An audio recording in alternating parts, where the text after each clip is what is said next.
E o ministro Alexandre de Moraes decidiu agora há pouco abrir um inquérito contra Eduardo Bolsonaro no Supremo Tribunal Federal. A decisão ocorre depois de Paulo Gonet pedir a investigação sobre atos do parlamentar nos Estados Unidos para denunciar junto ao governo Trump abusos em decisões judiciais do ministro Alexandre de Moraes. Segundo a PGR, Eduardo tenta interferir no judiciário para beneficiar o pai, o ex-presidente Jair Bolsonaro. Gonet também sugeriu ao Supremo que autorize a Polícia Federal a realizar oitivas com diplomatas do governo Lula, que atua nos Estados Unidos, sobre as articulações de Eduardo Bolsonaro. Bom, e sobre esse caso, ainda de acordo com a CNN, o PGR Paulo Gonet e o delegado Fábio Schor estão entre os alvos de possíveis sanções por parte do governo americano. Segundo o canal, Gonet e Schor foram incluídos nos relatórios enviados ao Departamento de Estado e ao Departamento do Tesouro dos Estados Unidos sob a acusação de colaborar com a violação de direitos humanos e também perseguição política no Brasil. E sobre estes e outros assuntos, o nosso contato agora é com o deputado licenciado Eduardo Bolsonaro. É hora de entrevista em Oeste Sem Filtro. Deputado, muito boa noite, seja bem-vindo de volta em Oeste Sem Filtro, obrigada pela entrevista. Boa noite a todos vocês, satisfação novamente falar com essa seleta audiência. Deputado, eu lembro que em março deste ano o senhor concedeu uma entrevista para a gente e no exato dia da entrevista saiu a notícia de que a Procuradoria-Geral da República tinha pedido o arquivamento de uma ação que era do PT, que pedia uma investigação contra o senhor, inclusive pedindo a apreensão do seu passaporte. E aí nós, inclusive, lhe perguntamos se, diante daquela decisão da PGR, na época, se o senhor voltaria para os Estados Unidos. O senhor disse que não, queria permanecer por aí. Antes da gente chegar no caso de hoje, eu queria que o senhor trouxesse um breve resumo de lá para cá, como é que tem sido a sua atuação aí nos Estados Unidos em relação à situação política brasileira, para a gente entender um pouco cronologicamente que pé nós estamos agora, deputado. Vamos lá, vou começar resgatando aqui desde a eleição do Trump. Quando o presidente Trump foi eleito nos Estados Unidos presidente, 5 de novembro do ano passado, vieram notícias na imprensa dizendo que os ministros estavam fazendo piada sobre a possibilidade de perder os seus respectivos vistos americanos para entrar nos Estados Unidos. Depois, mais para frente, ocorreu essa ameaça de apreender o meu passaporte, logo depois que o presidente americano Donald Trump fez uma menção honrosa a mim, ao meu pai e à minha família, durante o evento conservador CPAC, maior encontro de conservadores do mundo. E eu acho que isso daí ligou um sinal de alerta neles, porque eles começaram a construir uma narrativa. Eu lembro de alguns deputados do PT, do PSOL, do PDT, subir na tribuna da Câmara para dizer que eu estava cometendo um crime de soberania contra a soberania nacional por estar conspirando, se sabe, sei lá o que, com os norte-americanos. E aí eles pediram para que o meu passaporte fosse apreendido, numa tentativa de me brecar, de impedir esse meu trabalho internacional e me obrigar a jogar apenas o jogo deles dentro do Brasil, porque dentro do Brasil eles controlam tudo. Não preciso ir muito longe para vocês verem. O presidente da Câmara dizia abertamente uma opinião mais favorável a se analisar a anistia. O Moraes simplesmente mandou seus capangas da Polícia Federal irem visitar o pai do presidente Hugo Mota numa total covardia. O Hugo Mota é vítima nisso tudo e o Alexandre de Moraes, ato contínuo, fez um jantar. E aí, nesse jantar, começou a fazer chacotas, outras matérias da imprensa dando conta de que me chamaram de bananinha, de covarde, etc. Só que agora quem está dando risada sou eu. Talvez aí o Alexandre de Moraes esteja vendo a bananinha entrar de uma maneira que ele não gosta. Mais para frente, eu tive uma reunião junto com o deputado norte-americano Corey Mills, da Flórida, um veterano de guerra, primeiro mandato, pessoa que tem sido proeminente dentro da Câmara dos Deputados norte dos Estados Unidos, até fala-se que pode sair ao Senado na próxima eleição, e numa conversa com ele apresentei o tema do Brasil, ele se interessou, e na semana seguinte ele cumpriu com a palavra dele. Ele disse que faria uma pergunta durante uma oitiva do secretário de Estado, Marco Rubio, que equivale ao nosso chanceler, sobre o Brasil. E ele pergunta sobre a possibilidade de sancionar Moraes.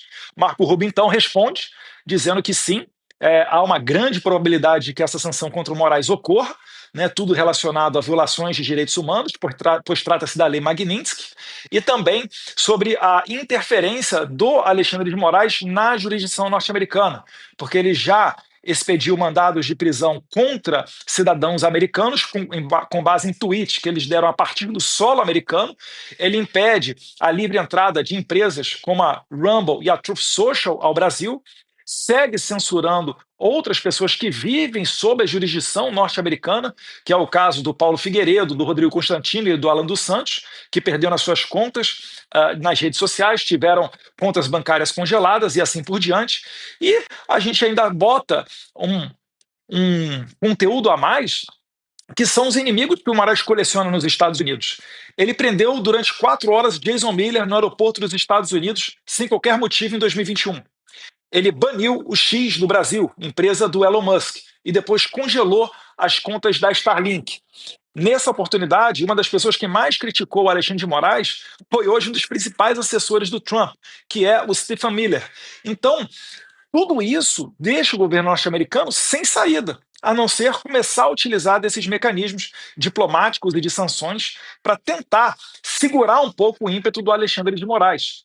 E eles estão batendo cabeça, finalizando. Por quê? Porque até ontem eles faziam chacota. Eles acordaram quando o Marco Rubio disse que estava analisando e que há uma grande chance de se sancionar o Alexandre de Moraes. E a partir daí, eles começaram a tentar fazer alguma coisa. Só que eu vejo que já é tarde demais. Até porque hoje o Procurador-Geral da República jogou uma pá de cal em qualquer possibilidade do Trump não sancionar o Moraes. Porque o Procurador-Geral da República corrobora aquilo que nós sempre falamos, que o Brasil vive um estado de exceção, que o judiciário não segue as leis, ele segue o vento político. E o Trump sabe melhor do que ninguém desse tipo de coisa, porque ele sofreu na pele aquilo que os americanos chamam de lawfare, o ativismo judicial. Então, eu acho que, nesse contexto todo, a gente está muito próximo de que Alexandre de Moraes seja sancionado, bem como, sim, né, já vejo matérias da imprensa também dando conta disso, os escritórios de advocacia dos parentes e pessoas próximas do Alexandre de Moraes sejam também analisados pelo State Department para saber se são merecedores ou não dessas sanções. Perfeito, deputado. Deixa eu abrir aqui para mais perguntas dos nossos comentaristas. Silvio Navarro. Deputado, boa noite. Obrigado pela entrevista. Acho que ele não está ouvindo, Paula. Ele está fazendo, acho que é um problema com o retorno dele. Agora sim. Agora sim. Então, deputado, boa noite mais uma vez. Obrigado pela entrevista. Eu vi uma postagem que o senhor fez agora há pouco no X, que chama a atenção e eu queria trazê-la aqui até para ouvi-lo, justamente nesse ponto. O senhor falou assim, quando arquivou o pedido para apreender o meu passaporte, lá em 18 de março, o PGR disse que a atividade era lícita, portanto, não havia nada errado, trocando em miúdos. Sigo fazendo o mesmo trabalho. Qual é o fato novo para agora ele dizer o seguinte: a investigação se deve a reiteradas condutas? O que aconteceu? Qual é a mudança? Eu estou repetindo a sua postagem justamente para que o senhor fale para todos os que estão nos acompanhando. É que eles acordaram agora, Silvio. Não é nem um caso deles quererem apenas me humilhar, me desdenhar, falar que eu sou covarde, que eu fugi para os Estados Unidos. É porque eles são arrogantes. Eles estão embebedados do seu próprio poder e isso não permitiu que eles enxergassem que, de fato, a gente estava fazendo um trabalho muito bom aqui nos Estados Unidos, levando a verdade para a Casa Branca. Não é um trabalho que eu faço sozinho, tem mais pessoas que me ajudam. Não vou ficar citando nomes aqui até para preservá-los, né? Mas você vê só, ele está dizendo que agora sim é válido abrir investigação. Eu vi o Lindbergh Farias, que o Lindbergh Farias é um dos arrolados para ser ouvido. Eu falei, calma aí. O Lindbergh Farias é aquele cara que entrou com um pedido para confiscar meu passaporte e ele disse que a minha atividade era legal. Agora mudou. Eu acho que a gente tem que entrevistar o Paulo Gonet para saber dele o que ele está entendendo que mudou nessa relação.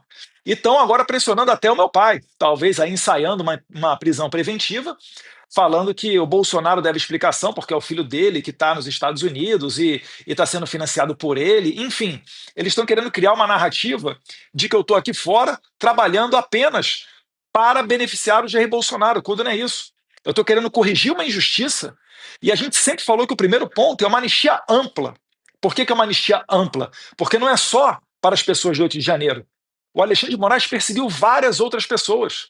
A prisão e condenação a mais de 8 anos de cadeia do Daniel Silveira, ela não é justa. A situação da juíza Ludmila Lins Grillo aqui nos Estados Unidos, que é a primeira juíza que eu vejo que perde até a aposentadoria, a pena máxima que deram, né, para Ludmila Lins Grillo, a aposentadoria compulsória, ela não consegue se beneficiar dos seus proventos, porque a Alexandre de Moraes congelou a conta dela no Brasil. Então é uma gama muito grande de pessoas que foram atingidas por essa sanha psicopata. E eu falo psicopata não no sentido de ser um adjetivo pejorativo, mas no sentido literal da palavra. Porque eu não consigo entender como que uma pessoa joga velhinhos e senhoras na cadeia e condena a 14 anos de idade, sem se comover, sem ter misericórdia, sem ter piedade, acusando elas de abolição violenta do Estado Democrático de Direito e de golpe armado, sendo que não foi apreendida nenhuma arma e dado nenhum tiro no dia 8 de janeiro. Então a gente está diante de um claro movimento político para tentar derrubar o Jair Bolsonaro, e quem está pagando o pato no meio desse caminho todo são, infelizmente, essas humildes e pessoas simples do 8 de janeiro. Porque tem vendedor de pipoca, vendedor de sorvete, autista, mendigo, uberista, tem todo o Brasil ali dentro, de pessoas simples. Não são, obviamente, terroristas. E o que eu faço aqui, de levar essa verdade para cá, de fato a gente choca as autoridades norte-americanas.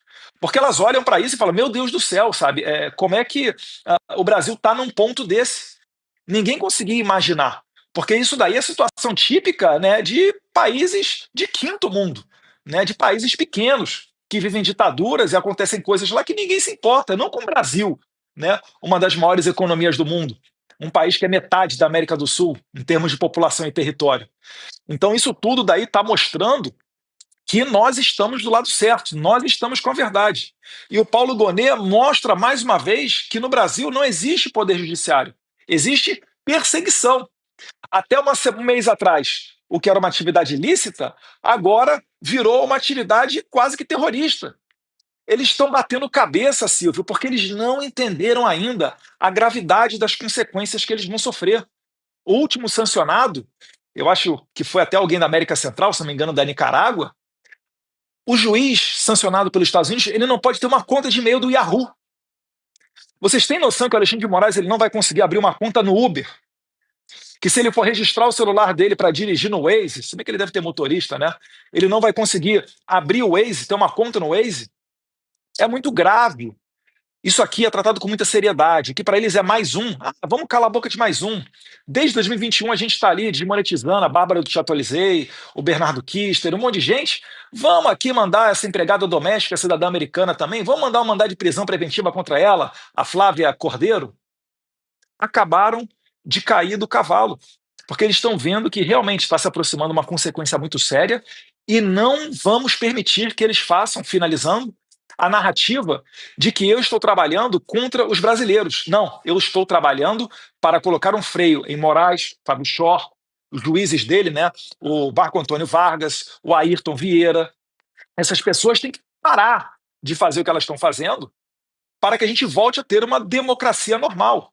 Isso daí sim é o meu objetivo. Agora, se o Lula for comprar a briga do Alexandre de Moraes e quiser mergulhar o Brasil numa aventura correndo o risco de que o povo brasileiro inteiro seja sancionado, aí é culpa do Lula, não é culpa minha. Nunca trabalhei pela sanção de brasileiros, trabalho pela sanção de Alexandre de Moraes, um claro violador de direitos humanos.